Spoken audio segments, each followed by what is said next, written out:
Hello, and welcome to the Delusional Boyfriend Book Club. My name is Courtney, and I'll be your host. And today we're talking about Love on Hold, our May BL Manhwa of the month.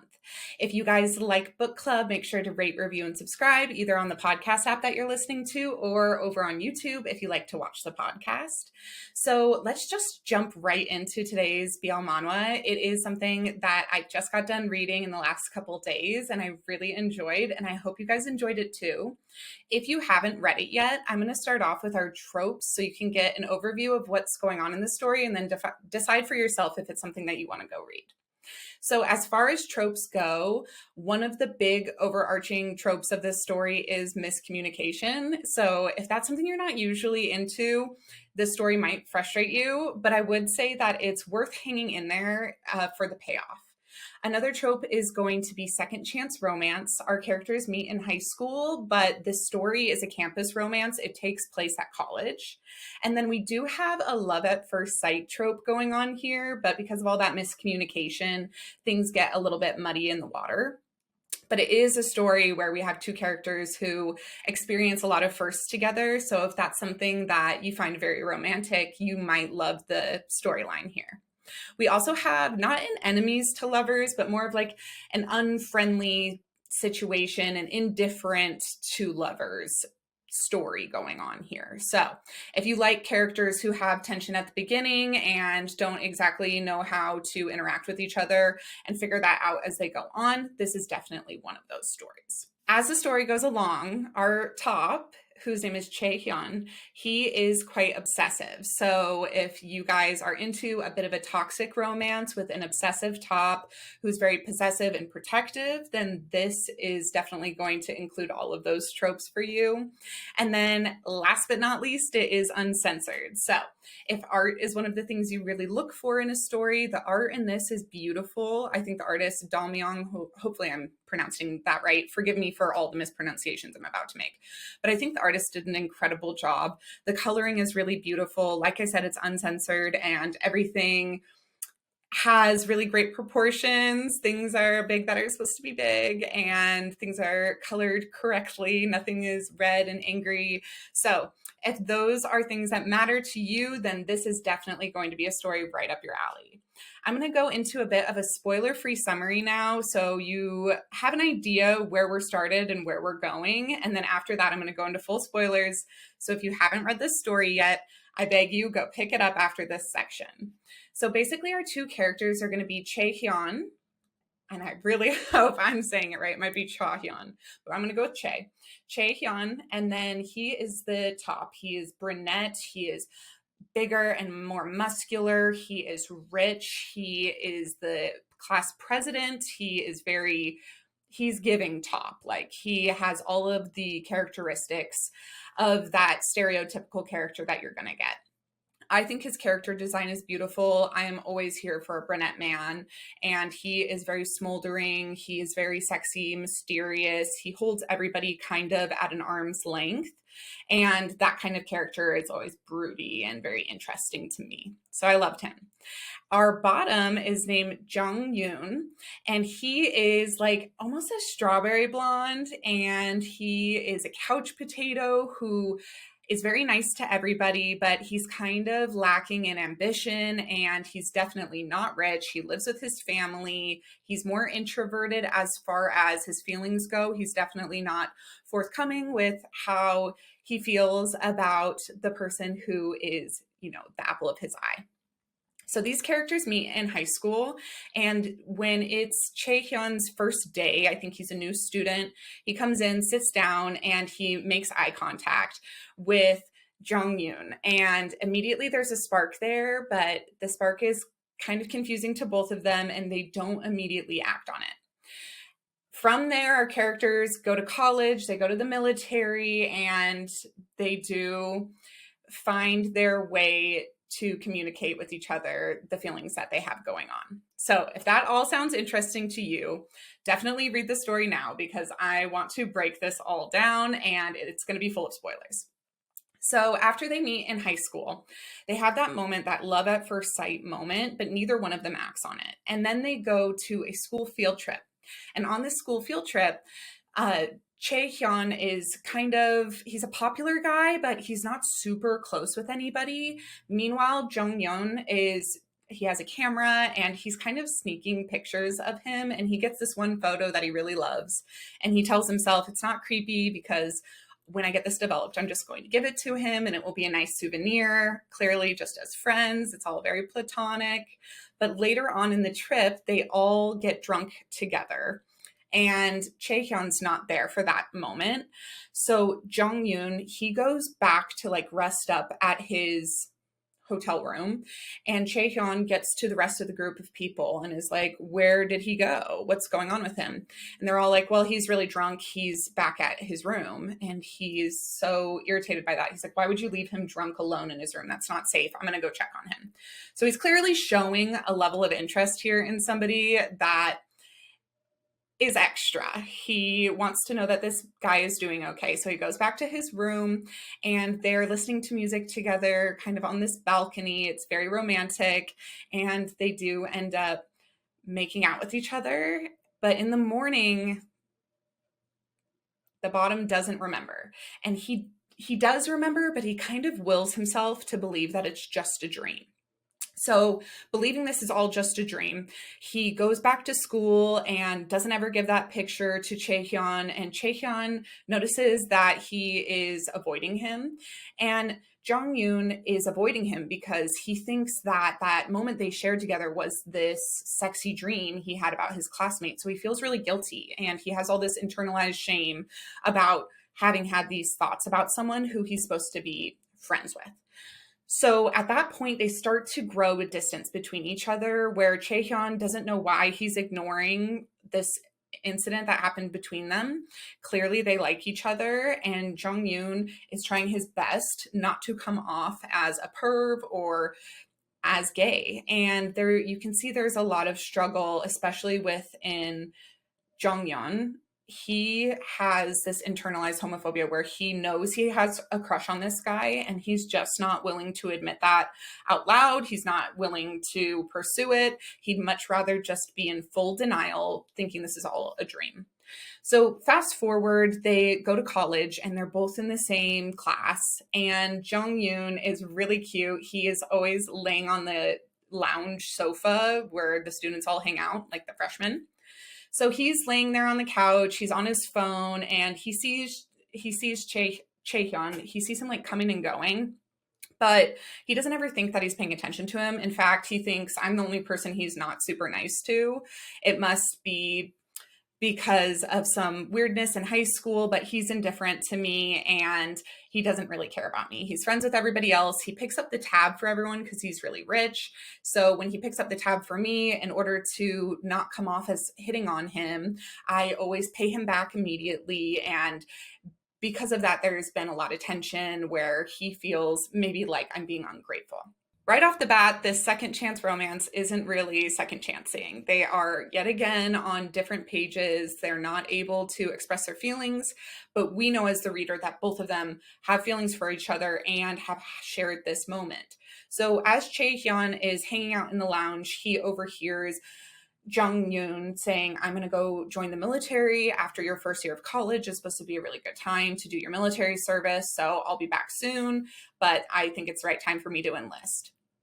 He does. Little does he know that Chae-hyun also takes that opportunity to enlist at the same time. When Jung-yoon comes back to school, Chae-hyun's also coming back at the same time, meaning that they're going to graduate at the same time. They haven't really missed out on any time together, other than the fact that they didn't serve in the military together, which I always think my problem with second chance romance is that there is that missed time. I met my husband when I was 18. I'm 28 now. And the idea that we would spend 2 years apart in the military or 3 years apart finding ourselves and then come back around to the second chance is heartbreaking to me. And I know that there's romance there. I know that it's sweet to grow up, find yourself, and then find each other again. But I always just think to myself, what if they had got to serve in the military together? What if they had all those memories spent as a unit instead of as a part? So they do come back to college, and when they're back, they have like a kind of soiree. Both of the guys have served their military experience and they're all going out to a bar to drink. This time, it's Chaehyun's turn to get intoxicated, and he does get intoxicated. And at the end of the night, everyone's like, "Oh, who's going to help Chaehyun? He picked up the bill for everybody, and now he's just kind of slumped over the table drunk." And Jung-yoon is like, "Oh, I'll gladly take him home." So he gets him in the cab, and once they get to Chaehyun's house, his apartment, a very nice apartment because he's very rich, he helps him get inside, and he realizes how heavy this guy is. He's twice his size, and he gets him up the stairs and into the house, and he kind of can't believe that he's alone in his house with him, and he puts him down to bed. And once he's laying in bed, Jung-yeon takes the opportunity to gaze at him, and he's just kind of staring at him. And then Chaehyun opens his eyes and pulls him into bed and cuddles him. Chaehyun is kissing all over Jung-yoon and leaving hickeys everywhere, biting him, being kind of rough. And the whole time, Jung-yoon is like, is he dreaming? Is he sleeping? Does he know he's doing any of this to me? So he kind of lays still and lets him do it. And by the time the morning comes, he gets out of his bed. They have spent the night together, but he is hoping that Chaehyun will just imagine it was all a dream. He gets out of bed, he leaves him, and they go their separate ways yet again. So a few days later, you see Chaehyun sitting up in his classroom looking out the window. And he notices that Jung-yoon is sitting at a bench with a girl. And you can see these vibes coming off of him, that he's already getting very jealous about this person who he's had these two small moments with, one in high school and one just a couple days previous. Neither one were sober. Neither one of them were super explicit in what direction they were going to take. In fact, both could be written off as drunken accidents, but Chaehyun doesn't see it that way. You can tell from our perspective that not only did he follow this guy from high school to college, from college to the military, from the military back to college, but now he's following him everywhere with his eyes, and he is taking good notes about where this guy is. So when he sees him on a bench and he's looking down from his classroom, he's clocked it. He thinks that this guy is talking to a girl and he's going to intervene. On Jung-yoon's way home, he passes by a bench and he sees Chaehyun sitting there, and he thinks to himself, is he waiting for me? Does he know that I walk this way home? And as the audience, we all get that like dark romance feeling of he knows exactly what you do, baby. And whether or not you like it, he is going to be following you and tracking you down. Chaehyun is sitting at this bench when Jung-yoon passes by and hollers at him. He's like, come here, I need to talk to you for a second. Jung-yoon sits down next to him and is like, hey, what do you need? And the first thing Chaehyun asks is, what were you talking to that girl about? Meanwhile, this guy doesn't really know that he's being hit on because this is rather aggressive. And he just says, she's a friend of mine. We were just talking about such and such, and, you know, nothing's going on there. And he, meanwhile, has these Band-Aids covering up the hickeys on his neck. And Chaehyun reaches over and pulls it off his neck and asks him, did I leave these on your neck? Are you going to pretend like that didn't happen either? And Jung-yoon is completely taken aback. He thinks that they were just going to be in denial and act like it never happened. And then Chaehyun reaches over, grabs him by the neck, and starts licking him.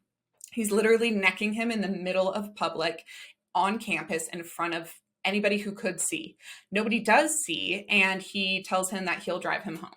So they get in the car together, and this conversation kind of continues, and we get more from Chaehyun about his intentions. He's very clear that he remembers what happened in high school. He remembers what happened the other night, and he's not ready to move past it. He wants to get into it. So he asks straight up, Jung-yoon, what is your intention with me? Do you like me? And Jung-yoon says, I respect you. I think you're really handsome, and I like you as a guy. Like you're a good, decent guy.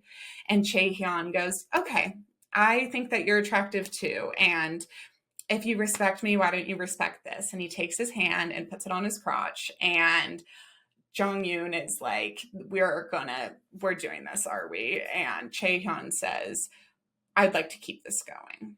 Chaehyun takes Jung-yoon back to his house and lets him out and says, this will be continued, so just look out. They make plans, and then we see Jung-yoon a few days later at the movies with his friends, and his phone is just like continually ringing off the hook, and we get the impression that Chae-hyun is never letting up. He is keeping tabs on him, he is texting him, calling him constantly, keeping an eye on him. And knowing that he's at the movies with these other people, he asks who he's with, if they're guys or girls, when they're going to be out of the movie, and reminds him that they have plans later. When he gets out of the movie with his friends, who is standing there waiting for him in the lobby? But Chae-hyun. And Chae-hyun says, "You're not going home yet. We're going back in the theater. If you go to watch a movie with those guys, you'll go to watch a movie with me." They get into the theater and there's all this sexual tension. They don't have any popcorn to share. They're just sitting right next to each other. And Jung-yoon is like, "Is this a date?" Looks over at Chae-hyun, who's in a blazer with a button down on, looking absolutely handsome. And he thinks to himself, "I should have just got some popcorn, because then at least we would have an excuse to touch hands." And instead of looking for an excuse, he reaches over and grabs Chae-hyun's hand. And at that moment, Chae-hyun grips him tight, like he is never letting go. It is totally adorable. It is steamy. It gives you all of those feelings. And then Chae-hyun says, "We're getting out of here right now. We're going home." They go home, and we get to see in all of its explicit, uncensored glory, the two of them becoming one. And I will tell you that it is very steamy, very spicy, like 5 out of 5. The first round they go with a wrapper on, and the second round they do raw, and I cannot get enough of it. It is very, very good. So as time progresses between these two, we see some other hurdles come into play. But for the most part, Chae-hyun is dead set on this man, and you can tell as an audience that he's not going to get away from him. The story wraps up at the end of season 2, which is like 50 episodes, with Chae-hyun taking Jung-yoon back to his house and talking about that high school trip that they took together. And Chae-hyun takes a photo album down off the shelf and shows Jung-yoon that he had been taking photos of him, not just on that field trip, but all through high school, all through college. He has a full-on stalker album of him. And Jung-yoon is like, "You must really like me." And Chae-hyun says, "I do. I love you." And they confess their love. And Jung-yoon says, "You have to stop taking pictures of me like that. I feel like it's not good for you to be this obsessed." And at the same time, he takes out his camera and he takes a picture of Chae-hyun, and he thinks to himself, "I'm going to be the one documenting our relationship from now on. I never want to forget a moment with you." It's very sweet. It's very wholesome. And although we have a lot of possessive vibes from Chae-hyun calling him constantly, at one point, Jung-yoon is hanging out with his brother and he has 40 missed calls from Chae-hyun. So there's a lot of like mini red flags popping up. But for the most part, this man loves to cook for him, loves to provide for him, loves to pay for everything when they're out. He is absolutely doting on him. And for the most part, you get the feeling that he's just trying to protect what they have together. And when you learn that Chae-hyun's family background is sad and kind of full of abandonment issues, you understand that he's doing this with his boyfriend because he does not want him to leave him. He wants to give him every excuse to be happy in the relationship, so he has no excuse to leave him behind. And that's quite sad. And honestly, when a character is a little bit overbearing, but for the most part gives you everything that you need emotionally, physically in the relationship, I feel like you can ignore them texting you too much. You can ignore them calling you too much. And maybe that's me being toxic, but it's the way I feel. And to be honest, every time Jung-yoon thinks about it or talks about it or is confronted about it by somebody else, he just says, "Chae-hyun's really considerate of me. I love that he pays so much attention to me." So it's a bit reciprocal, and the side stories are still ongoing. So I wonder if there's going to be more problems with that, or if Jung-yoon really does just appreciate being looked after and cared for and babied the way he is. So when we get to our side stories, we see more of Jung-yoon's family, and he and his mother have a close relationship. Him and his sister have a close relationship, and his sister overhears a conversation he has with his boyfriend. So she finds out that he's gay and doesn't know what to do. She doesn't know if she should interfere, if she should, be his advocate or what. And when her and the mom are hanging out together, they're watching something on TV and a gay couple comes out and the sister asks the mom, how would you feel if somebody you knew was gay? And the mom says, oh, it doesn't seem like that big a deal at all, as long as it's not my baby, as long as it's not my son. I don't want him to live a hard life like that. And as the side stories go on, you see her catching on to the fact that Jung Yoon only hangs out with Chae Hyun, goes on vacations with him, stays with him in a single bedroom hotel. And she starts to get the notion that there might be something going on between them, especially since her son has never had a girlfriend, never talks about girls, and is on the phone 24/7 with this guy. As that starts to become a problem, the sister intervenes and works on the mom. And then we see the son really kind of hilariously thinking that his mom is going through menopause. And so he starts babying his mom, buying her scarves, and trying to help her emotionally get through what he thinks is this time of need where she has menopause. And then he asks, completely oblivious to the fact that she's actually really worried that he's gay, he asks her if he can move in with his friend Chae Hyun, which completely solidifies all of her concerns. And he, completely oblivious to the situation at hand, persists that he really does want to live with this friend of his. And his mom absolutely puts her foot down, says, no way in hell, you are not living with him. You're too young to move out. You're going to stay with me, even though you graduated college. You're not getting married, so you're just going to stay living with us. At which point, Chae Hyun comes over, introduces himself to the parents, and starts dropping by on a regular basis. And every time he brings snacks and sends gift baskets of fruit and nice meat. He buys the dad shoes. He buys the mom flowers. It is a whole, he is going balls to the wall as far as flattering this family, and they do start to love him. And then we get a hidden scene where you see Chae Hyun talking in privately to the parents without Jung Yoon there. And that's where it gets a little bit worrisome, because we get the impression as an audience that Chae Hyun is kind of outing Jung Yoon to his family. He is saying, we are in a relationship, but don't bring it up to him. He'll find it really awkward. Let's all just go about as if everything were normal. And eventually we'll find the right moment to come out to you guys. So after all this schmoozing and boozing, one day the mom comes out to Jung Yoon and says, weren't you just going to move in with your friend? Why are you still living here at home? Effectively giving her permission and showing support for this relationship in a way, even though the bottom is completely oblivious. He thinks his mom is just happy that he's moving in with a friend and getting out of her hair, when in reality, she knows what's going on and she's kind of giving her stamp of approval. So then the side stories move into this little arc where we have like 5 episodes of them throwing a housewarming party. And at the housewarming party, some of their old friends from college show up. And the best friend of Jung Yoon is this like little frat guy, and he doesn't seem very smart. But as the night goes on and they're all drinking, he's starting to catch on that Chae Hyun is babying Jung Yoon. He gives him more fish in his stew, and he cooks all this extravagant food for him. And he asks Jung Yoon for a tour around the apartment. And during the tour, he realizes that there's several guest bedrooms not being used. And yet the room that Jung Yoon says is his own is basically an empty box. It's like a closet.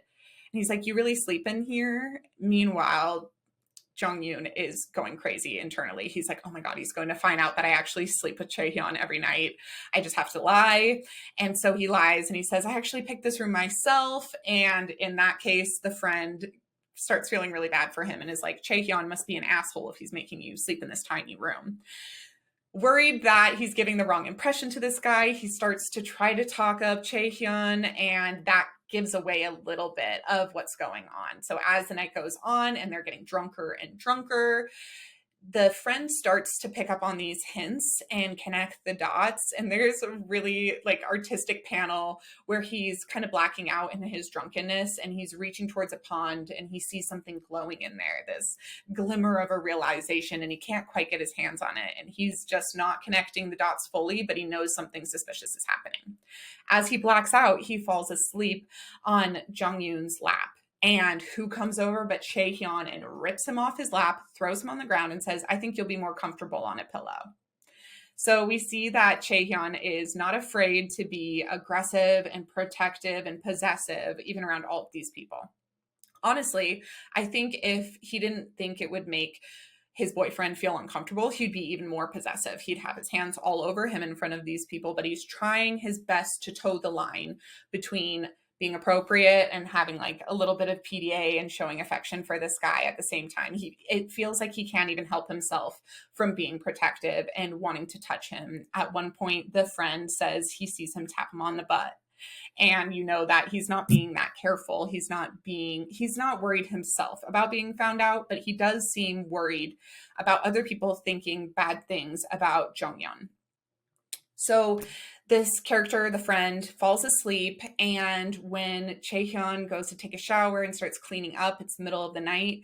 The friend turns over and sees Chaehyun go to wake up Jonghyun, and instead of like smacking him around like guys would do, he really gently brushes his hair out of his face and is like, come on, it's time to go to bed. And when Jonghyun wakes up, he like holds his little arms out to his boyfriend, and his boyfriend picks him up and carries him to bed. And the friend who's watching from the couch is just like, oh my God, what are they doing? And then they head towards the same bedroom. And he's completely connected the dots at that point that they're together.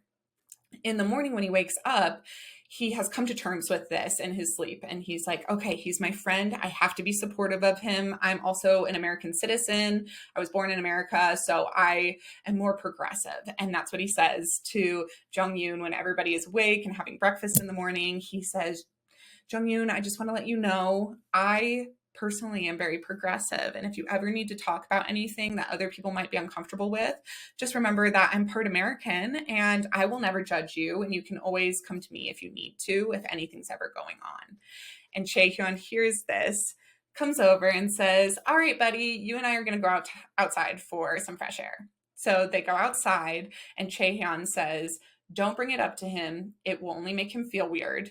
Just leave it alone. Whatever you know, keep it to yourself. And trust me, there will never be an issue between us that you need to know about. And that's where the side stories have ended. There are new chapters every 6th, 16th, and 26th. And it goes on hiatus every 4 weeks. So I think this week coming up is actually the hiatus week. But I'm really excited to see what's going to happen with these characters.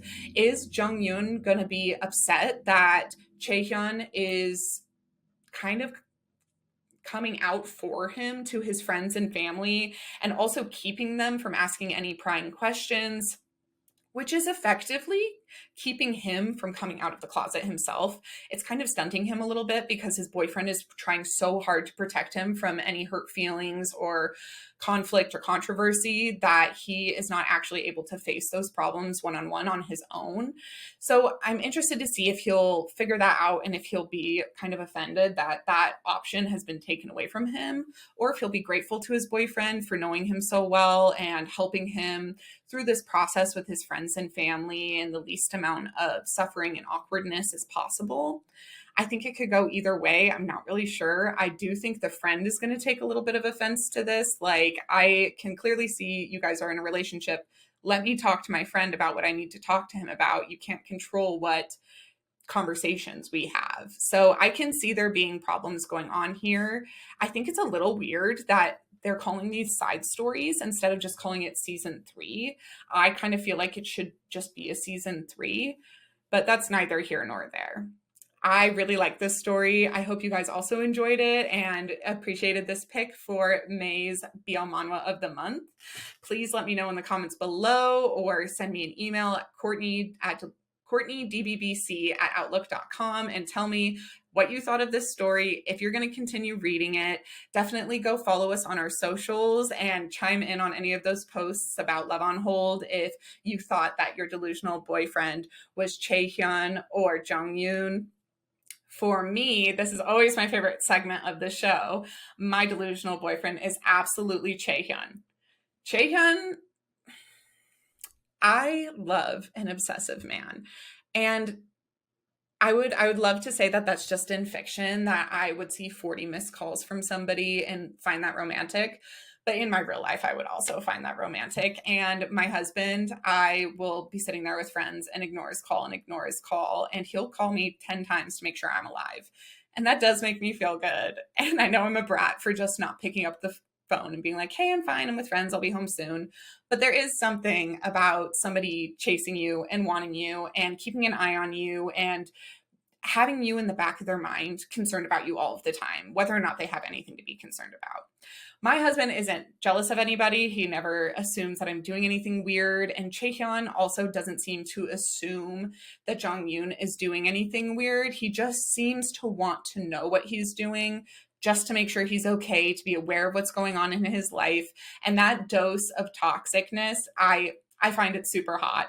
I also find his physique super hot. He's got a massive dong. He has gorgeous dark hair, tan skin, abs. He's tall. He's everything. Would I date him in real life? Yes. He's rich. He is pampering. He cooks. I mean, he cooks. Can we just talk for a second about how a man who cooks in a story or in real life is automatically superior? If you will do all of the dishes for me, all the cooking for me, and let me scroll on my phone on the couch like Jong-yoon does, then you've made my life, you've made my day. I'm comfortable. I can be a queen over here. You do all the housework for me. At one point, there's a panel with Chaehyun in an apron, a pink frilly apron.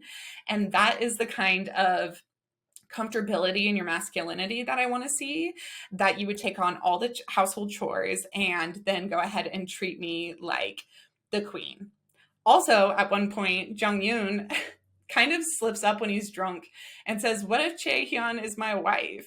And instead of being irritated like most tops would be and being like, no, you're my wife, you're the bottom, Chaehyun is just smitten. He is so happy that Jong-yoon would call him his wife. And so all of that, the comfortability in his skin, the fact that he knew he loved this guy at first sight in high school, which they do go over that in the story. There's a moment where Jong-yoon says, I think I loved you the second I saw you. And Chaehyun says, I absolutely loved you the second I saw you. The second you sat behind me in that class and we locked eyes, I knew it was over for me. You were the only guy I was ever going to see. They had their first kiss together. They had their first time together. I don't think either of them ever dated anybody else. And that's the kind of loyalty, that's the persistence that I want to see. I saw, it was somebody commented on a TikTok the other day and they said, a man shows his love through dedication. And that is exactly what is going on here. Chaehyun, regardless of the awkwardness that they first experienced, regardless of the fact that this guy went off to the military, he timed out his entire life so that he would be there at the right moment when Jong-yoon came around to him so that they could be together. He waited. And he waited and he waited until he couldn't wait anymore. And then he came forth and said, I am going to be straightforward with you. You and I are going to be a couple. And he pursues that. He makes sure that Jong-yoon doesn't feel like he doesn't feel any anticipation about what could be, because Chaehyun pursues it and says, this is a real relationship. I like you. I love you. I've always loved you. There's no questions about it. You're going to live with me. You don't have to pay rent. We're going to go to Europe for 4 weeks. You don't have to pay for anything in Europe. And all of that, and an IRL boyfriend, chef's kiss, perfect. Perfect. And it all reminds me of my husband. I traveled abroad in Ireland, and then I went and met his family in Germany, and then we went to Italy together, and everything was paid for, and I was spoiled rotten, and I felt like finally, after kind of a life of struggling and wanting to be independent, I felt taken care of by a man. And I know that doesn't sound very feminist of me. It doesn't sound very progressive of me. And screw it. Like, sometimes romance isn't those things. Sometimes romance is somebody seeing you and respecting you for who you are and what you want to be and the independent person that you could be. And then they still offer you the world on a platter and say, you can work hard. I believe in you. You can have everything you want in this world by your own accord. But would you just let me give it to you? Would you let me spoil you rotten? And I love that in a man. So yes, I would definitely date him IRL. How does he compare to my other Manhwa boyfriends? Chaehyun is definitely in the running. He's up there. But as far as Juicy's go, he's not dethroning anybody. He's not going to be my first pick. And I say that with the story not being complete. I also say that because I do think that there's going to be more drama, more miscommunication, where we see him be more toxic in a way that isn't quite as appealing. And yet still, I would say he's up there. He's up there in ranks, but he's not dethroning my number one Manhwa boyfriends. Ajusi, there's an in Dangerous Convenience Store, I would say a lot of the times he does take the cake as my number one Manhwa boyfriend. He has his own miscommunications. They have their own wasted time. In Banana Scandal, Taewon has his own miscommunications and his own wasted time. So there, in a lot of these manhwas, there's that same through line of a top who fumbles the bag a little bit and they waste time not communicating properly. But I would still say that even though they have all those things in common, Ajusi being older, being as sexy as he is, being this gangster who owns this mob corporation, all of that kind of reigns supreme. And I'll eat my words if we finish this story and Chaehyun ends up being completely irresistible. If I will give him the crown if he deserves it, but at the end of the day, right now, he's not taking number one. That's about it for our story for May's BL Manhwa of the month. I really do hope you guys enjoyed it. I had so much fun reading it this month. I can't wait for next month. If you guys are looking forward to the romance novel, which is going to be our next episode, it's Half the Battle, which is the second book in the St. View Psycho series, which is a male, male, female, male. Why choose romance? So there's 3 guys and 1 chick, and 2 of those guys fall for each other. So we've got the MM romance happening. We have the reverse harem romance happening. I think all of the books by Elle Thorpe end with some kind of pregnancy. So I think there's usually this found family and all of those things explored. So I hope you join us for the romance novels as well. Otherwise, please come back for June to go along for our BL anime, BL manga, BL manhwa, and romance novel of the month. I can't believe we're almost halfway done with this calendar. Our year in Yaoi has been so much fun for me. I can't believe that I have had the guest hosts on that I've had on. I am so happy that you guys are listening. It's a dream come true to podcast. Ever since I started listening to My Favorite Murder back in 2016, I thought podcasting would be the ultimate outlet for getting my feelings out about my hyperfixations. And BL has been my hyperfixation for a year and a half now. And I finally feel like I'm getting it out of my system, and talking through it with all of you guys and sharing these experiences with all of you guys has been so fun for me. I truly do feel like I'm part of a community, and I no longer have to talk the ears off of my friends who don't give a shit about anime or webcomics or manga. I love talking to them about it, but it is so much better to talk to you guys who are inherently a part of this community and a part of the conversation. It's so much fun to have these 2 lives where I can be myself here online with you guys and talk about all the things I'm interested in, and have my office full of my weeby nerdy shit, and then go to the bar with my friends and feel like I've already spewed it all out on the internet, so I don't need to talk their ears off about it. And I will slowly convert them as they are ready. But you guys all know it's hard to get people on the BL train. Once they're on the BL train, I think it's hard to get them off of it. But I'd much rather just be on this train with all of you guys who have already bought your tickets, and who already appreciate this genre so much. And so many of you know more about this genre than I do, and I really appreciate your recommendations. So continue to drop your recommendations below. Continue to tell me what I should read. Next year, I'm saving like a bunch of heavy hitter stories for next year's calendar, which is killing me. One of them is going to be Pearl Boy. One of them is going to be Painter of the Night. And I cannot wait to read those stories. And if there are stories you guys already love, I promise I'm getting to them, and it will be so much fun to do episodes on them. I'm also going to do some bonus episodes, as we just got Dangerous Convenience Store number 5 printed and Pink Heart Jam Beat, the sequel to Pink Heart Jam. I just read both of those, and I'm really excited to do some special bonus podcast episodes. So make sure that you subscribe to the channel, either here on YouTube or on any podcast app that you're listening on. And if you watch on YouTube, you can also subscribe on a podcast app. That way it automatically downloads and you never miss an episode, even if it's a bonus episode, like on Dangerous Convenience Store Volume 5, where it's just going to be a mini episode. I don't know when it's going to release, so you better just subscribe so you don't miss out on it. Also, go follow us on our socials. Super active on TikTok, super active on Instagram, and I always answer all of the DMs, all of the comments. So if you guys have anything you want to say about who your delusional boyfriend was from this series, or who you're most excited about reading on the calendar for this year, or who you want me to cover next year for our calendar for book club, please go comment, DM me. I can't wait to hear from you guys. And until next time, remember, sometimes the delusion is the solution. Bye.